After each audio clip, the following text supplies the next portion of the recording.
Beijing or bust. So the nearest major airport to me in 1995 would have been Manchester International Airport. And from there, to get to Beijing, the most expeditious way would be via London, the dreaded London Heathrow. So I got a BA flight, shuttle it was called, from Manchester to London. By the time it attained cruising altitude, it did so for 1 minute only, and then descended. The captain was at pains to say that we should take the safety briefing extremely seriously, even though it was such a short flight, and that there were many seasoned travellers on board who would be literally catching the flight all the time, and it was only a total of 30 minutes. I can't remember if there was service on the plane. If there was, I'd say it was probably a cup of coffee and a little cake. Once at Heathrow, because my onward journey to Beijing was with BA, and it wasn't Ryanair, thank God, the luggage would find its own way to Beijing and I wouldn't have to be lugging it around Heathrow. I landed in the now defunct Terminal 1 and then got a bus to Terminal 4. You wouldn't normally find me on a bus. I don't get buses. I don't spend much time with the general public. I do appreciate the great service that buses do to society, but for me, well, it's not for me. And the only time I will make an exception to that rule would be in an airport. And that's what I did. So I got the bus to Terminal 4 and a 747-400 series Boeing to Beijing.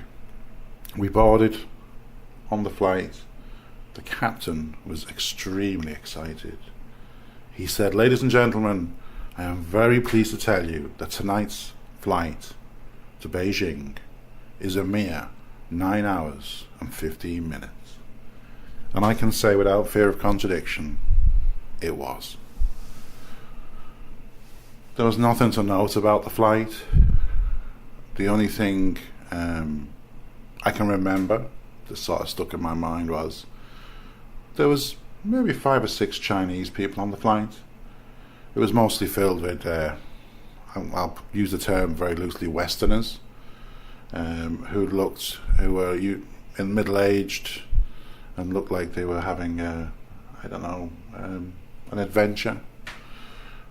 Of those few Chinese people on board the flight, I remember at least 2 or 3 of them were getting very sick as we descended, and it was obvious that there was some severe motion sickness going on. But myself, I didn't really feel any motion during the flight. It certainly wasn't a rough one, and it was quite smooth.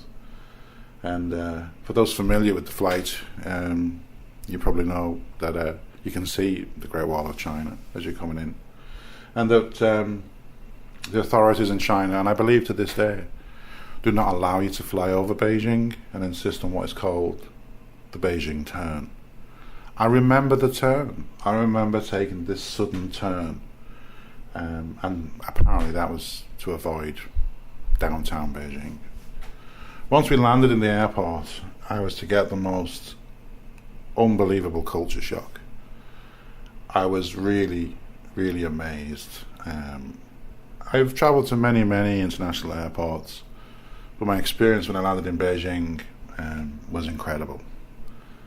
I remember arriving and feeling a little bit queasy, a little bit ill.